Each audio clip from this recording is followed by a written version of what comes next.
Hello दोस्तों, स्वागत है हमारे बोर्ड एग्जाम गुरु चैनल में। इस वीडियो में मैं बतलाने वाला हूं कि हड़प्पा सभ्यता का जो वंश और जो चैप्टर है उसी को शॉर्ट में आपको यहां पे बतलाने वाला हूं।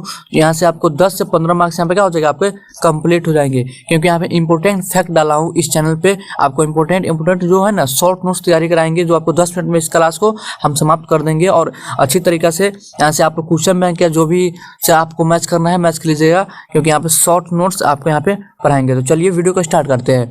तो कह रहा है कि सोचिए, आज से लगभग 5000 साल पहले भारत में ऐसी सभ्यता थी जहाँ पक्की सड़क थी, पक्की नालियाँ थी और पक्की 2 मंजिला मकान बना हुआ करते थे, और लोग अच्छे तरीके से शहर बसाकर रहते थे, मिलजुल कर क्या करते थे, वहाँ पे रहते थे। उसी सभ्यता का नाम पड़ा हड़प्पा सभ्यता। तो सबसे पहले आपसे एक और क्वेश्चन पूछा जाता है कि हड़प्पा सभ्यता की खोज किसने किया था? तो दयाराम साहनी ने किया था। दयाराम साहनी ने किया था। कब किया था? 1921 ईस्वी में किया था। दयाराम साहनी ने किया था हड़प्पा सभ्यता की खोज। ये हर साल ये क्वेश्चन पूछा जाता है।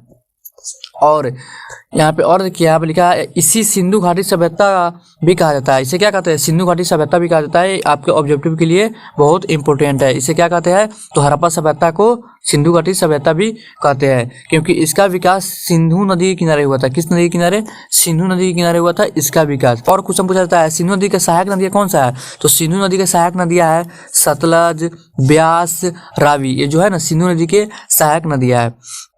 ये भी क्वेश्चन ऑब्जेक्टिव में पूछा जाता है। अब बात करेंगे कि इसकी खोज कब हुई थी। यहाँ पे हम आपको बताए हुए थे खोज के बारे में, और यहाँ पे दे दिया खोज के बारे में। जो यह है ना भाई, यहाँ से कम आपको 10 से 12 ऑब्जेक्टिव क्वेश्चन यहाँ से आपको मिल जाएगा। क्वेश्चन बैंक जो भी देखना है वहाँ से देख लीजिएगा, क्योंकि यहाँ पे इंपॉर्टेंट फैक्ट कराने वाले हैं। तो वीडियो को लास्ट तक जरूर देखिएगा। सन 1921 ईस्वी में पुरानी जगह की खुदाई हो रही थी, तभी वहाँ पुराने बर्तन, मुहरे और पक्की ईंट मिली। तो 1921 ईस्वी में एक जगह की खुदाई हो रही थी, पुराना जगह था उसका खुदाई हो रहा था ना, तो वहाँ पे पुराना बर्तन मिला, मुहरे मिला, पक्की ईंटों मिला। तो लोगों को पता चला कि नहीं, यहाँ पे क्या है, कोई यहाँ पे सभ्यता है। तो यहाँ पे लोगों कहा कि नहीं, कि पता चला कि यहाँ हजारों साल पुरानी क्या है, एक सभ्यता है। तो इसलिए हड़प्पा जब वहाँ पे खोज हुआ था, हड़प्पा की खोज दयाराम साहनी ने 1921 ईस्वी में किया था। तो हमें खोज हुआ तो वहाँ से मुहरे घर निकलने लगे, इसलिए उसको हड़प्पा सभ्यता कहने लगे। और ठीक उसी के 1 साल बाद मोहनजोदड़ो की खोज हुई। किसकी खोज हुई? मोहनजोदड़ो की खोज हुई। तो मोहनजोदड़ो की खोज किसने किया था? रखालदास बनर्जी ने किया था। कब किया था? 1922 ईस्वी में किया था रखालदास बनर्जी ने। इसका ट्रिक से कैसे याद करेंगे? तो ट्रिक से याद करेंगे, 21 में हड़प्पा आया और 22 में मोहनजोदड़ो छाया। कैसे याद करेंगे? 21 में हड़प्पा आया और 22 में मोहनजोदड़ो छाया। ऐसे आपको ट्रिक से याद कर लीजिएगा, क्योंकि ये है ना, ये हर साल रिपीटेड होता है क्वेश्चन, हर साल। ये आपको 2027 एग्जाम के लिए बहुत इंपॉर्टेंट है। और यहाँ पे आप लोग देखते हैं, यहाँ पे आप देखते हैं कि हड़प्पा शहर कैसे थे। हड़प्पा जो शहर थे वो कैसे थे? तो उस समय के शहर बहुत ही एडवांस थे। कैसे थे? बहुत एडवांस थे। वहाँ के जो सड़कें थे बहुत चौड़ी हुआ करते थे, 90 डिग्री समकोण पर क्या करते थे, काटती थी। पक्की ईंटों की मकान बने हुआ करता था।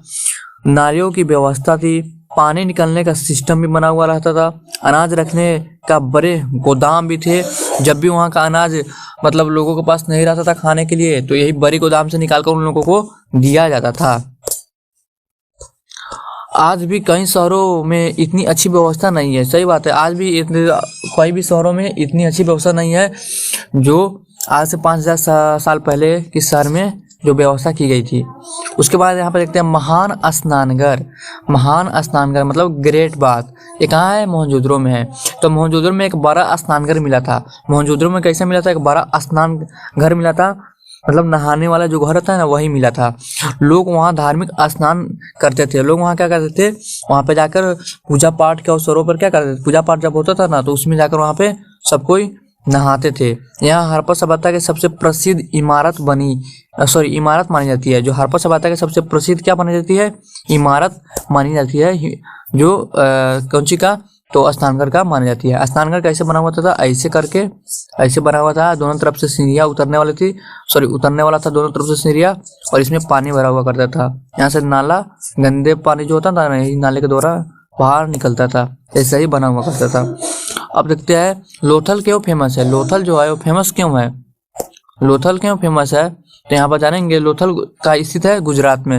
लोथल फेमस है बंदरगाह के लिए फेमस है। यह एक बड़ा बंदरगाह है जिससे लोग दूसरे देश से क्या करते थे, व्यापार करते थे। दूसरे देश से क्या करते थे, व्यापार करते थे। तो लोथल क्यों फेमस है, तो व्यापार के लिए फेमस है। इसको आप याद कर लीजिएगा, इंपॉर्टेंट बहुत है। लोग क्या काम करते थे, तो लोग क्या करते थे, तो हड़प्पा सभ्यता का लोग खेती करते थे, व्यापार करते थे और पशुपालन करते थे, यही करते थे। और साथ साथ में क्या करते थे, गेहूं और जौ उगाते थे, गेहूं और जौ की फसल करते थे। ये इंपॉर्टेंट है, आप लोग इसको भी याद रखिएगा। यहाँ इस चैनल पे है ना भाई, सब्सक्राइब कर लीजिएगा। इस चैनल पे ओनली इंपॉर्टेंट चैप्टर जो है ना उसका शॉर्ट करके हम आपको यहाँ पे देने वाले हैं। लोग किन किन जानवरों को पालते थे, अब देखिए जो हड़प्पा सभ्यता में थे वो लोग किन किन जानवरों को पालते थे, तो बैल को पालते ही थे, भैंसी पालते ही थे, बकरे पालते ही थे, हाथी को पालते ही थे। और घोड़े का प्रमाण बहुत कम मिले, यहाँ पे घोड़ा को नहीं पालते थे। तो इसको आप याद करिएगा, कौन सी को पालते थे, बैल, भैंसी, बकरी, हाथी, पर घोड़ा को नहीं। तो और थोड़ा और निकालते हैं। अब जानेंगे कि धर्म और पूजा, यहाँ के लोग धर्म और पूजा हड़प्पा सभ्यता के लोग करते थे। तो देखिए मात देवी की पूजा करते थे, पशुपति शिव की पूजा करते थे, पेड़ पौधे की पूजा करते थे, जो पीपल का पेड़ होता है उनको पूजा करते थे। वहाँ की लिपि कैसी थी, हड़प्पा सभ्यता की लिपि कैसी थी, तो उनकी लिपि चित्र जैसी थी, चित्र जैसे वैसे बनाया हुआ रहता था, चित्र जैसी।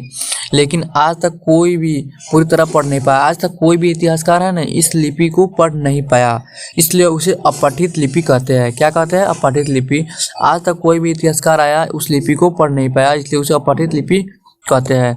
सभ्यता खत्म क्यों हुई, अब बताना है कि आपको सभ्यता जो हड़प्पा सभ्यता था वो खत्म क्यों हुआ।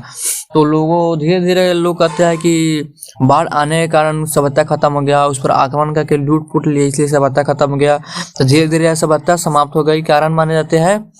देखिए यहाँ पे कारण क्या बता रहे हैं, बाढ़ के कारण क्या हुआ, यह सभ्यता खत्म हुआ। कई लोग कहते हैं भूकंप आया, सारे लोग इसमें दबकर मर गए।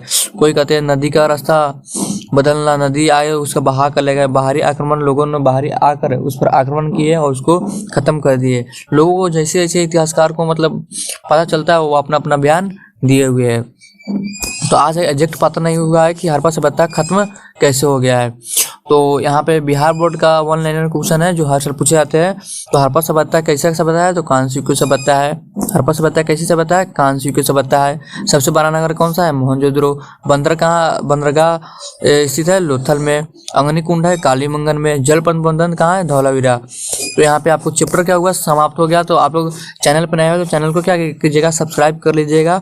यहाँ पे आपको शॉर्ट नोट्स देंगे जो एग्जाम से रिलेटेड और यहाँ पे वही फैक्ट कराएंगे जो आपको इम्पोर्टेंट है। यहाँ पे दूसरा कोई यहाँ पे जो है ना कुछ कराने वाले नहीं है, जो बकवास वगैरह नहीं होता है कि इसके कहानी की तरह ये वो सब नहीं करवाएंगे।